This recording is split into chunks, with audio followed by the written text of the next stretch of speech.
Here's a question baseball still can't answer, not even today. After decades of analytics, advanced metrics, and sabermetrics, how do you measure a player who did things the sport wasn't built for? Because that S. Barry Bonds, the most statistically irrational baseball player who ever lived. A hitter so overpowering that the entire sport pitchers, managers, front offices had to reshape their strategies just to deal with him. Most players fit inside baseball. Barry Bonds bent baseball around himself. And the deeper you go, the more it becomes obvious. His numbers don't just seem unbelievable, they seem literally impossible. But they were all true. Every one of them. Barry Bonds did not arrive as a mystery. He didn't appear out of nowhere. He didn't break out in some magical season. He came into MLB already great, a polished, elite, complete player with everything you'd want in a franchise cornerstone. Before the madness of the early 2000s, before the record book started melting, before he became the most feared hitter in the sport, he was already a perennial all-star. Already a three-time MVP. Already a 400 home run, 400 steal unicorn. Most players never reach that level in their lives. Barry Bonds reached it before he even reached his final form. Then he evolved into something the league had never prepared for. Not a slugger, not a speedster, not a power-on-contact machine. He became a mathematical outlier, a one-of-one anomaly. And that brings us to the stat that immediately breaks people's brains. Pick any two players in the Hall of Fame. Barry Bonds has more MVPs than both of them combined. That's not a trivia fact. That's dominance at a level that sounds disrespectful to baseball history. 7 MVPs. 7 seasons where he didn't just beat the league, he crushed it. Hall of Famers spend 20 years hoping for one. Bonds collected 7 like he was collecting baseball cards. Now let us talk about the year the sport snapped in half, 2001. Everyone remembers the 73 home runs. Everyone remembers the moonshots. Everyone remembers the pitchers who refused to pitch to him. But there's a stat from that season that sounds like a joke. 53 of the runners he drove in were himself. Over half of his RBIs came from solo home runs. That means opposing teams couldn't even limit the damage by keeping runners off base. It didn't matter if the bases were empty. Barry Bonds was the traffic. Pitchers couldn't hide. They couldn't work around him. He created his own run support. That kind of dominance shouldn't be possible in a sport where you fail more than you succeed. But Bonds didn't play baseball like the rest of the planet. And that fear, that panic, that desperation pitchers felt every time he stepped in, it created another stat that seems like fiction. Barry Bonds has more career intentional walks than the entire Miami Marlins franchise. Think about what that actually means. A single man, one hitter, one career.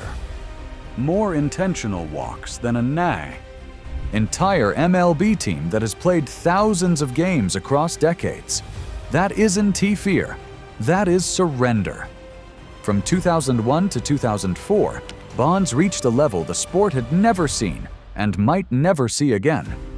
Nearly 40 of his plate appearances, 39.5, ended in either a walk or a home run. 4 straight seasons, not a month, not a hot streak, an era. The game would begin and instantly stop working. Pitchers wouldn't challenge him. If they did, they regretted it instantly. This wasn't normal dominance. This was one player defeating probability over and over again. And even when he wasn't walking or homering, he was still getting on base. He reached base in 94 of his games played during that stretch. You could show up to the ballpark and bet money that Barry Bonds would reach base that day and win. Baseball is built on failure. Bonds rebuilt it on inevitability. Then comes the stat that proves Bonds wasn't just power. He was a level of athleticism nobody else matched. He is the only player in the 500 home run, 500 stolen base club. Not one of two, not one of five, one of one. Every other superstar chose speed or power. Bonds chose both at Hall of Fame levels and blended them like no one in history. But maybe the most disrespectful statistic, the one that insults pitchers, math, and baseball logic all at once, is this. If you turned every home run Barry Bonds ever hit into an out, his career on-base percentage would still be .384. That is the same OBP as Alex Rodriguez. Imagine deleting 762 home runs. Imagine making Barry Bonds worse on paper by removing the greatest part of his game. He is still elite, still productive, still Hall of Fame level. Only Bonds survives that hypothetical. Only Bonds bends reality enough to still be great without greatness. And then there's 2004, the year pitchers finally gave up. Barry Bonds was intentionally walked 120 times that season. Let that sink in slowly, 120. Not career, not a decade. One season. Meanwhile, the White Sox, Royals, Blue Jays, and Tigers combined had only 110 intentional walks. 4 teams. 110. Barry Bonds. 120. Pitchers would rather hand him first base than risk throwing one hittable pitch. That's not strategy, that's fear. Pure, legitimate fear. Finally, let us talk about failure. Because even Bonds' failures were elite. From 2001 to 2005, he hit 214 home runs and grounded into only 21 double plays. That's a ratio of 10.2 home runs for every GIDP. Baseball has never seen anything like it. To match that rate, Jim Rice, a Hall of Famer, would be needed to hit 1,835 home runs in 4 years. Impossible for anyone else. Completely normal for Bonds. These are not just statistics. They are evidence of a player who broke the boundaries of what baseball players are supposed to be. Barry Bonds wasn't just the best hitter of his era. He was the most dominant offensive force the game has ever measured. A walking paradox, a human glitch, a hitter who made baseball a sport built on failure feel unfair. Love him or hate him.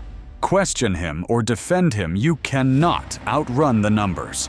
Because the numbers don't lie. They roar. They intimidate. They scream across decades. Barry Bonds didn't just dominate baseball. He shattered it. And no one, not even future superstars, will ever replicate what he did. Baseball hasn't seen another Barry Bonds. And it never will.